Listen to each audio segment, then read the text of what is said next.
دلوقتي بقى موسم الزيتون ولازم نعمله.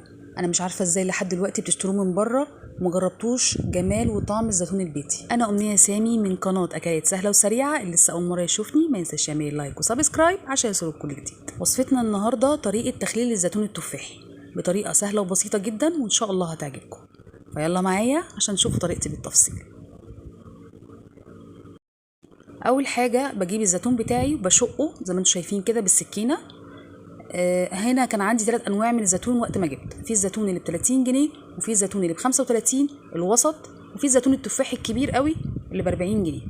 الصراحه عشان انا بحب اخلي الزيتون من السنه للسنه فبجيب الحجم اللي هو الوسط. انما الحجم التاني اللي هو ب 40 جنيه ده بيبقى حجمه كبير شويه.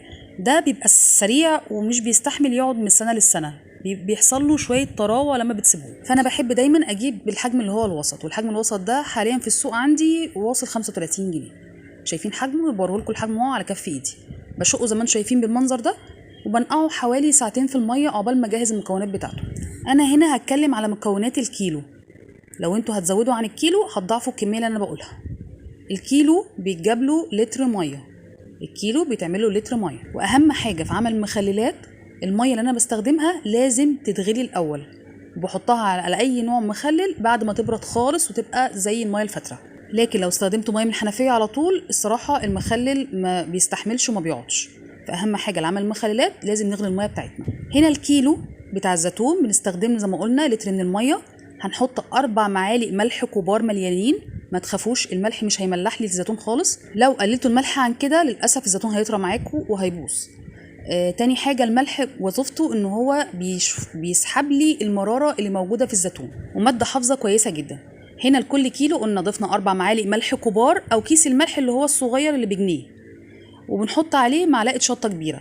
الشطه برضو دي اختياري، انتوا مش عايزين شطه كده كده احنا بنحط فلفل في التمليح. هنا اول ما الميه تغلي معانا بنطفي عليها وبنزود معلقه كبيره من حبه البركه ومعلقه كبيره من العصفر.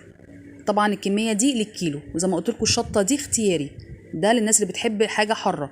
ما بتحبوش حار كده كده انا هزود فلفل اخضر في البرطمان بتاعي. هنا بقى للكيلو بجهز ربع من الفلفل الاخضر الحامي بقطعه ترانشات، ربع من الليمون دون اقل كميه هي الربع. عايزين تكتروا عن كده بحاجه بسيطه مفيش مشكله، بس اقل كميه للكيلو هي ربع كيلو من الليمون. بنعصرهم عصر يدوي كده ونحتفظ برضو بالقش عشان القش دون هيسحب المراره بتاعتي من الزيتون. وجزرايه كبيره مبشوره، او زي ما تعملوها زي ما انا عملتها كده زي ما انتم شايفين، ضربتها ضربه كده في الكبه عشان انجز الوقت معايا. و4 من الفلفل الاحمر اعملهم زي الهريسه اضربهم برضو في الكبه. 4 من الفلفل، 4 حبات من الفلفل اللي هو الهريسه برضو دون اختياري. يعني الاساسي عندنا الفلفل الاخضر، انتوا مش بتحبوا الحاجه حاره بتحطوا الهريسه اللي انا عملتها دي وبتحطوا الشطه في الميه. مالكوش في الحار قوي يبقى كفايه عليكم الفلفل الاخضر ده، بيدي طعم حلو جدا في الزيتون. وتاني حاجه بيبقى طعمه هو ذات نفسه حلو بيتاكل بيبقى جميل قوي. وحزمه من الكرفس البلدي بتقطعوها حتت صغيره كده وبيتحط مع الزيتون. هي دي كل مكونات الكيلو الواحد.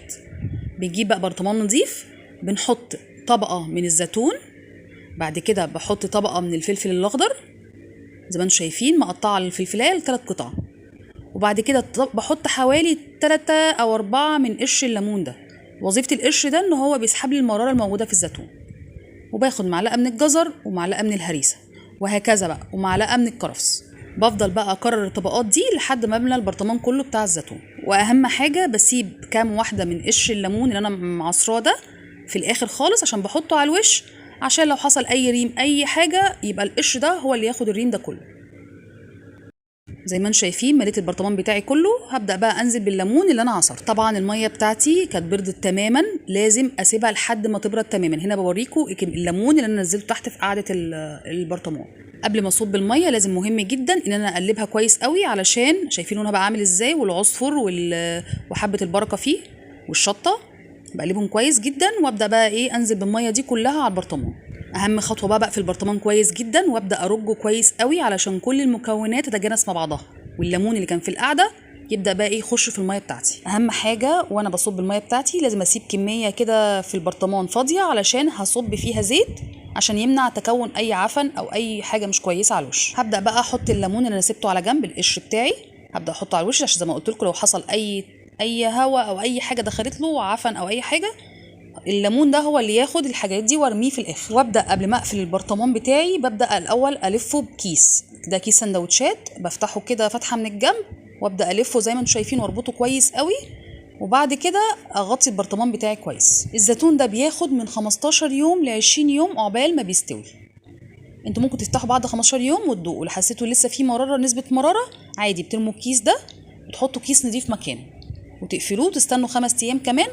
اضمن لكم بعد ان شاء الله 20 يوم يبقى تمام جدا. هنا زي ما انتم شايفين البرطمان ده كان بقاله سنه عندي، الصراحه كنت محتفظه بيه، قلت مش هفتحه الا ما اعمل لكم الزيتون عشان اوريكم النتيجه بتبقى عامله ازاي، علشان تلحقوا تخللوا. فطبعا ما كنتش هستنى لسه ان الزيتون بتاعي يستوي وبعد كده اوريكم النتيجه بتاعتي، فانا سبت البرطمان ده بقاله من السنه اللي فاتت. اهم حاجه لو عايزين تحتفظوا بيه من السنه للسنه ما يتفتحش البرطمان خالص ولا يخش له اي هواء. زي ما انتم شايفين بوريكم الزيتونيه اهي ماسكه نفسها، بدوس عليها اهو، بدوس لكم على الفلفل ماسك نفسه. والله ده بقاله من السنه اللي فاتت انا عاملاه، من الموسم اللي فات بتاع الزيتون. بحتفظ بيه بره التلاجة عادي بقاله سنه. اهم شيء بس لو انت ناويه تحتفظيه من السنه للسنه البرطمان ما يتفتحش خالص ولا بيجرى له اي حاجه ولا بيطرى. المهم تمشوا على الخطوات بالظبط، مش هيحصل له اي طراوه خالص وهيفضل ناشف ومقرمش زي ما هو. بجد بيبقى طعمه جميل جدا وتحفه جدا مع الاكل، وطريقته سهله جدا وبسيطه وارخص كتير جدا جدا من بره. ده غير ان هو ارخص من بره. انتم مجرد ما هتجربوا الطريقه دي وتدوقوه هتحسوا ان انتم عمركم ما اكلتوا زيتون ابدا في حياتكم. طعمه مختلف تماما عن اللي بيتباع بره وطعمه رائع جدا. فيلا تشجعوا واعملوه، رمضان داخل علينا، بتحتاجوا المخللات، اعملوه واحتفظوا بيه، بجد مش هتندموا. امشوا بس على الطريقه بالظبط وعلى الخطوات بالظبط وهتنجح معاكم باذن الله. وبكده يكون فيديو النهارده خلص، يا رب يكون عجبكم، ولو عجبكم ما تنسوش تعملوا لايك عشان ده بيفرق معايا كتير. مستنيه كومنتاتكم عشان ده بيشجعني انزل لكم فيديوهات كتير، واللي عايز اي حاجه او مش فاهم اي حاجه في التخليل يبعت لي في الكومنت وانا هرد عليه ان شاء الله. واللي بيتفرج عليا لحد دلوقتي ولسه ما عملش اشتراك ريت يعمل لي سبسكرايب عشان يوصلكوا كل جديد. واستنوني ان شاء الله المره الجايه في اكله جديده ووصفه جديده. سلام.